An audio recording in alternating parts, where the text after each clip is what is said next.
De 12 a 13 mil cartas sobraram do primeiro século. Porque as cartas de Paulo são muito maiores do que todas as outras cartas do primeiro século. Um bate-papo que eu separei aqui com Paulo Wong, autor da Introdução à Bíblia, que você pode ver um livro aqui, Deus falou na língua dos homens, e você pode adquirir. E esse papo é muito legal, eu queria convidar você para assistir. Antes, quero falar para você assinar o canal, apertar o sininho, curtir esse vídeo e também entrar numa sala de bate-papo sobre interpretação bíblica hermenêutica que eu tenho no Telegram. Dá uma olhada aqui, tá bom? E o interessante, Paulo, que ele, além de ele usar isso, ele muda um pouco a forma, né? Às vezes eu fico pensando que a Bíblia é tão disparadamente o livro mais lido assim. Eu já li, eu acho que foi, não sei se foi no seu livro, que estava chegando a 6, 7 bilhões de cópias, só no últimos 150 anos. E assim, é um negócio assim, que os autores criam gêneros, né? Então você vai lá no Evangelho, não é uma biografia, não é um relato dos reis de vencer, mas é o Evangelho. Criou um gênero, você tem ali tão diferente, é tão lido, que a gente tem que pegar as peculiaridades e aquilo é novo. E Paulo também, porque é interessante quando você vai pegar, já sobraram mais ou menos de 12 a 13 mil cartas do primeiro século, né? Que começou, que era mandado entre os de alta patente no exército, e depois começou a popularizar o uso. Só que você pega a média, né, Paulo, de uma carta do primeiro século, ele é menor do que Filemon, que não tem capítulo. Muito menor que Filemon, muito Você menor. tem assim, aliás, uma mostra de uma carta do primeiro século, Lucas pega e cola em Atos, se eu não me engano é Atos 15, quando aquele comandante pega o Paulo, protege Paulo de não ser morto ali, logo depois dele ter falado no Sinédrio, e manda para Félix, dizendo, e é aquilo ali, é tão pequeno que a gente nem percebe que é uma carta. Então, geralmente uma carta, fizeram o estudo que uma carta no primeiro século tem mais ou menos 87 palavras. E uma carta de Paulo, a média é 2.600 palavras. Então, assim, nem gênero epistolar Paulo é, se você levar em consideração uma...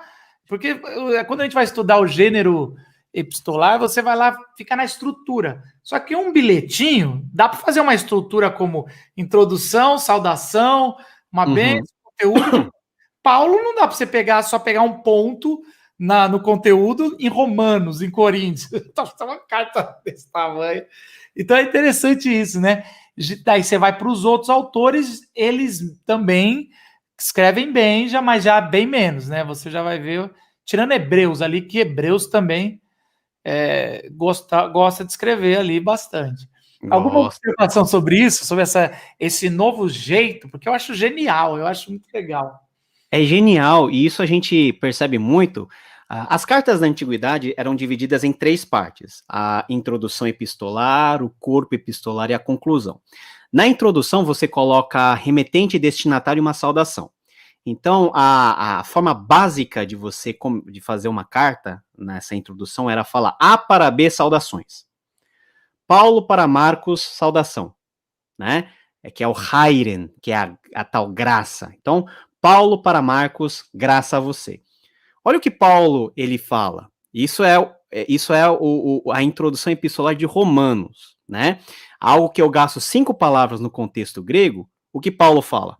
Paulo, servo de Jesus Cristo, chamado para ser apóstolo, separado para o evangelho de Deus, que ele no passado prometeu por meio dos seus profetas nas sagradas escrituras.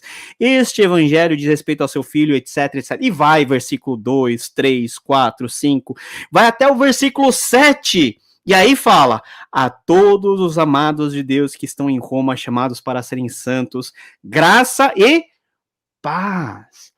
Ele usa a terminologia graça, que é uma terminologia grega, e coloca paz, que é a marca dele como judeu, é o shalom, né? O Heiren e shalom. Então, eu me dirijo tanto a gregos quanto da minha forma judaica, eu me dirijo à universalidade da igreja e que a graça e a paz de Deus, nosso Pai, do Senhor Jesus Cristo, aí tem a invocação da quase de uma trindade aí. Então, Paulo usa essas convenções a seu favor, colocando o máximo de informação possível, teológica, para falar quem ele é, qual é a posição que ele tem dentro da igreja e, o mais importante, quem o comissiona e qual é o resumo da mensagem que ele tem para apresentar. Se você lê Romanos capítulo 1, versículo 1 até o 7, você sabe mais ou menos o que Paulo vai falar. Paulo vai falar sobre o evangelho de Deus, que é sobre Jesus Cristo, aquele que veio na carne pela descendência de Davi, etc, etc, etc.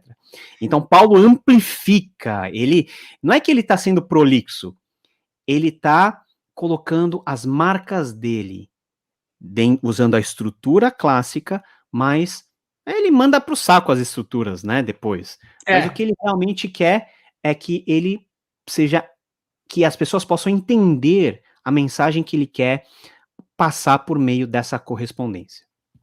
E é interessante que no capítulo 8 ele vai falar que o Espírito que está em nós clama Abba Pai, e de novo ele usa uma terminologia judaica e uma terminologia grega para falar a mesma coisa, mas para agradar. Tá claro que ele tem dois públicos ali, que ele está dialogando sempre, os gentios gregos de Roma e os judeus lá em Roma, que estão morando lá, né? E aí, pessoal, gostou desse vídeo?